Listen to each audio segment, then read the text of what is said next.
최영일 평론가, 손정혜 변호사 자리했습니다. 오늘 첫 번째 주제 보겠습니다.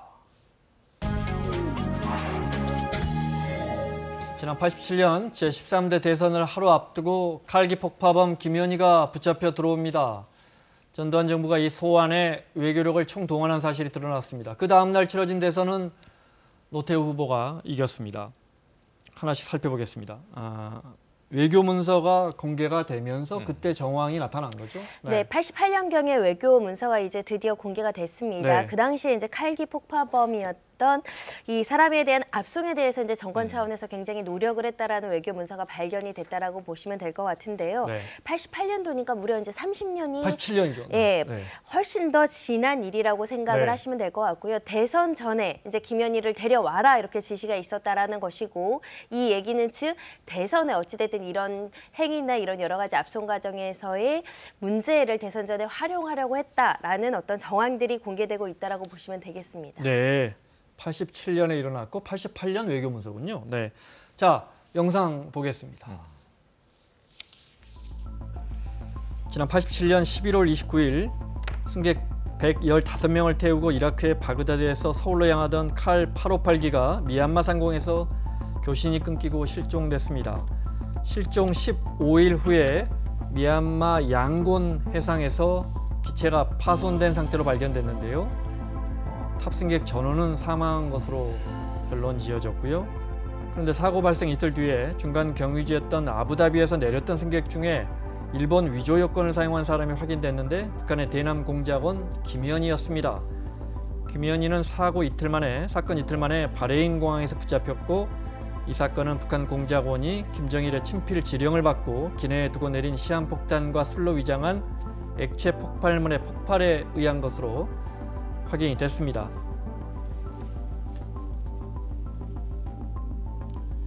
라디오에 그 배터리를 갈아넣고, 그리고 그 9시간 후로 폭발 스위치를 동작시켰습니다. 그리고 그거와 그 라디오와 그 약주병, 액체형 폭발용인 약주병을 함께 넣어가지고 비행기 올랐습니다. 당시 국내에서는 60 민주항쟁의 결과로 직선제 대통령 선거전이 치열하게 벌어졌고요. 대선 하루 전날 그런데 김현희가 김포공항을 통해 압송되는 장면이 공개가 됐고 온 국민의 관심이 집중됐죠. 네. 대선에서는 노태우 후보가 당선됐습니다. 올림픽 하루 앞두고 있을 거예요. 방금 여의도 광장 유세 있었지만 그때 YS 후보, DJ 후보, JP 뭡니까? 노태우 후보. 네. 뭐 정확한 건 모르겠지만 세 후보다 한 번 집회하면 뭐 100만 명씩 모였다 맞습니다. 그러고 그때 아주 정말 치열했지 않습니까? 그리고 87년 1987년 영화도 나와 있죠. 네. 87년이 얼마나 혼란스러웠던 해이냐. 그리고 50을 끝내고 네. 민주화를 쟁취하기 위해서 87년 6월에 정말 많은 시민들이 촛불 전국 못지않게 거리로 쏟아져 나왔던 해입니다. 그래서 직선제를 쟁취합니다. 지금 우리 헌법이 87년 체제, 87년 헌법인데 그때 이제 처음 직선제를 12월 16일에 하게 돼 있었던 거예요. 그러니까 정말 많은 시민들이 꿈에 부풀어 있는 그때 12월 15일에 지금 보신 저 장면입니다. 지금 김현희라고 우리가 부르지만 당시에는 가명, 마유미라는 이름으로 불렀습니다. 마유미가 드디어 한국으로 압송된다. 모든 언론이 다 마유미 사건으로 덮였었고요. 대선 전날 그리고 반공 걸기 대회가 여기저기서 열렸고요. 당시에 관제 시위들이었습니다. 그 결과 다음 날 있었던 대선에서 지금 사실 첫 번째 원인은 이 민주 진영이 단일화가 안 됐던 거예요. 그러니까 이 당시에 김영삼 후보와 김대중 후보가 각각 출마했죠. 예, 통일민주당과 이제 평화민주당으로. 그래서 표가 분산됐고 그 사이에 어부지리로 35%를 얻은 노태우 후보가 대통령이 되는데 거기에는 바로 이 마유미 북풍이 작용했다. 저 때가 제 대학교 3학년 때거든요. 정말 생생한 기억이 나는 장면입니다. 그래서 이게 혹시 당시에 또 이렇게 뭐 북풍 조작 같은 것도 좀 일부 있고 있어서 음모론이 있었죠. 노무현 정부에서 그때 과거사위가 이거 조사했더니 근데 그런데도 불구하고 이건 북한이 한 게 분명하더라 이렇게 확인이 된 사건이죠. 지금 이제 검찰 과거사위가 또 재수사 또 다시 권고했는데 그 당시에는 국정원 과거사 진상조사위원회입니다. 그때 이 마유미 사건, 김현희 사건에 대해서 워낙 세간에서 이것은 조작 아니냐, 이 음모설들이 많이 파다해서 사실은 우리가 돌이켜 보면은 세월호 때와 이제 비슷합니다. 네. 왜냐하면 115명의 민간인이 생명을 잃은 사건이거든요. 유족들은 지금도 울분에 관계자 이야기를 들어보면 저 당시에는 모든 언론이 마이크를 김연희에게만 줬고 우리 유족들에게는 이야기를 드리게 하지 않았다. 네. 이런 이야기를 하고 있거든요. 그만큼 이제 정말 이 조사가 철저히 이루어진 것 같은데 결국은 네. 이 5공화국 시절에 밝혀졌던 내용과 크게 달라지진 않았습니다. 네. 자, 그래서 11월 29일 날 이 사건이 벌어졌는데 터지고. 12월 초에 이제 선거가 한 보름 남았습니다.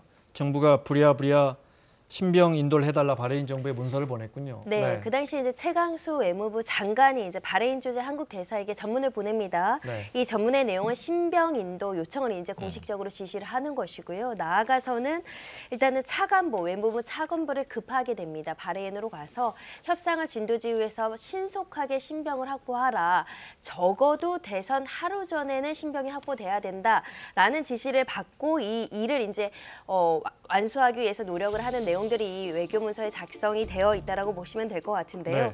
이 12월 5일 최강수 외무부 장관이 전문을 보낸 사실, 그리고 이 정두환 정부에서 이 칼기 대응과 관련해서 김연희에 대한 신병 요청을 굉장히 적극적으로 했고 그 기한도 하루 전에, 그러니까 15일이죠. 그 다음 날 16일이 대선이기 때문에 15일까지는 인도해달라는 요청을 바레인 측에 굉장히 적극적으로 요청을 했고 실제로 차관보가 현장에 급파돼서 이것을 이제 협상을 하는 박수길 경위입니다. 차관보까지 바레인에 급발해서 네. 다음 시질 한번 볼까요? 네. 얼마나 급박했는지. 네, 저 세 가지 안이 있군요. 네. 세 가지 안 다 공통점은 12월 10일, 12월 11일, 12월 12일. 그러니까 어떻게든 대선 전에 데리고 들어와라 이런 거네요. 세 가지 안을 이제 만들어서 계획입니다. 사안을 마련해서 바레인 측에 대해서 압박하고 협상을 하기 위해서 여러 가지 시나리오로 압박, 협상, 설득을 해서 신속하게 신병을 확보하겠다라는 의지가 담겨 있는 문건입니다. 네. 심지어 네. 한국의 내정, 우리 정부가 우리 한국의 내정이 너무 복잡하다. 빨리 좀 보내달라. 이렇게까지 호소했다면서요. 심지어는 이 박수길 차관보가 바레인 정부를 압박했던 것은 지금 빨리 안 잡아오면은 권리대회 일어나고 시위가 일어난다. 국정이 점점 혼란스러워진다. 그러니까 빨리 이 범인을 잡아다가 우리가 이제 재판에 붙여야 한다. 이런 이제 주장을 폈고요. 또 하나는 그 당시에 전두환 정권에서 배후에 미국이 있는 걸 의심했었습니다. 그래서 혹시 미국이 바레인 정부에 압력을 넣어서 이 범인을 인도해주지 않는 것 아닌가? 그래서 이게 보면 뭐 요즘 한미 동맹 계속 이야기하는데 당시에 어떤 그 문서 안의 전문이냐면 미국에는 좀 소상한 인포메이션을 정보를 주지 말아라라고 하는 내용이 적혀 있습니다. 전두환 군사정부 입장에서는 미국이 그 당시에 뭐랄까 전 세계의 경찰 역할, 맞습니다. 민주주의가 지켜지는 경찰 역할을 했는데 그런 부분도 좀 피해가고 싶었던 거죠. 저런 거에 대해서는. 네. 결국 하루 전에 뭐라고 합니까? 이런 표현이 맞습니까? 드라마틱하게 그날 도착을 하고 온 국민은 내일 대통령 선거인데 뭐 김연희가 정말 한국말 하나 정부 9시 뉴스를 봤고요. 맞습니다. 그러면서 정말 진범인가 묶은 걸 풀고 기자회견하는데 정말 우리말을 하더군요. 우리말을 했고 북한 말투를 했죠. 아까 이제 이 액체로 된 술병으로 위장된 이제 폭탄에 시한폭탄을 터뜨렸다는 것인데 약주병이라는 표현으로 이야기를 하면서 그때 저 뉴스를 보면서는 다 대다수 국민들이 아이고 북한 소행이 맞네 맞아 이런 느낌으로 충격을 받고 있는 상황이다 보니까 그렇다면 우리가 북풍이라고 이야기하는 게 대선 바로 전날 밤은 안보 분위기로 전국이 뒤덮였다. 그러니 DJ처럼 뭐 북한과의 대화를 주장했던 후보 입장에서는 얼마나 입지가 좁아지겠습니까? 그 당시에는 친북 선거 결과를 잠깐 보면서 설명드릴까요? 그래프를 보시면은 이제 확연히 나옵니다. 물론 이제 이 단일화가 실패한 결과가 크지만 35%로 훌쩍 넘었군요. 36.6%. 김영삼 후보가 2위인데 28.0. 김대중 후보 아주 근소한 차이입니다. 27.0. 거의 뭐 1%포인트 차이 아니겠습니까? 김종필 후보, 저 때는 이제 그 자유민주연합 8%. 그래서 결국 보면 김영삼, 김대중 두 민주진영이 단일 후보를 냈다면 노태우 후보를 훌쩍 뛰어넘는 것인데 구도 자체가 다자구도로 짜이기도 했거니와 여기에 플러스 마유미 효과. 결국은 이제 노태우 후보의 당선으로 결론이 났습니다. 당시 김연희가 기자회견도 했었는데 그것까지 마저 들어볼까요? 제가 죄를 지은 몸으로서 이것 인민들 앞에 무릎을 들고 차마 나설 용기가 나지 않았어. 처음에는 기자회견을 그만두게 해달라고 하였습니다.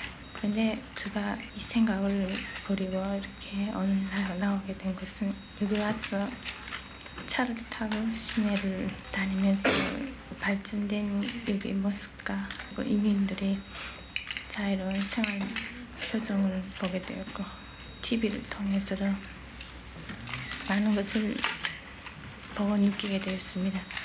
예를 들어서 정치 분야에서 아주 자유가 있는 것이냐. 저는 직접 참가는 못했지만 그때 대통령 선거가 있었다고 하는데 그때 모든 인민들이 자기 의사에 따라서 각기 대통령을 선거하는 그것을 하나 통해서 정치에서 아주 자유로운 것을 엿볼 수 있었습니다. 전두환 당시 대통령은 임기 마지막 날 청와대에서 칼기 유공자들 훈포장까지 당했다고요? 네, 훈장도 주고 격려까지 했었습니다. 사실은 이 칼기 폭파 사건을 어찌됐든 국정 운영에 유리한 방향으로 이용을 했다라는 평가를 받고 있죠. 왜냐하면 그 당시만 하더라도 체제 경쟁이 훨씬 더 심했을 거기 때문에 지금 보시는 것이 남한에 왔더니 정치적인 자유도 있고 대통령 선거, 대통령을 직접 뽑을 수 있구나. 이런 부분을 얘기하면서 여러 가지 반공의식도 고취를 시켰고요. 더군다나 이 과정에서 적절하게 업무 처리를 했다라는 사람을 유공자 일명에게 이제 훈장도 주고요. 물론 검거한 사람들에게는 당연히 훈장이 정부의 포상이 이루어져야 되지만, 그걸 대선 전에 부랴부랴 데리고 들어온 공무원에게까지 정부가 그 포상할 일은 아닌 것 같습니다. 그 수혈을 하면서 여러 가지 이 칼기 폭파 사건은 굉장히 아프고 슬픈 이면도 있지만 이것을 정치적으로 활용하려고 했던 것은 분명하다라는 게 이번에 외교문서로도 확인이 됐습니다. 네, 알겠습니다. 자, 이 사건 여기까지 알아보고요. 손정혜 변호사, 최영일 평론가 함께하고 있습니다. 오늘 두 번째 주제 보겠습니다.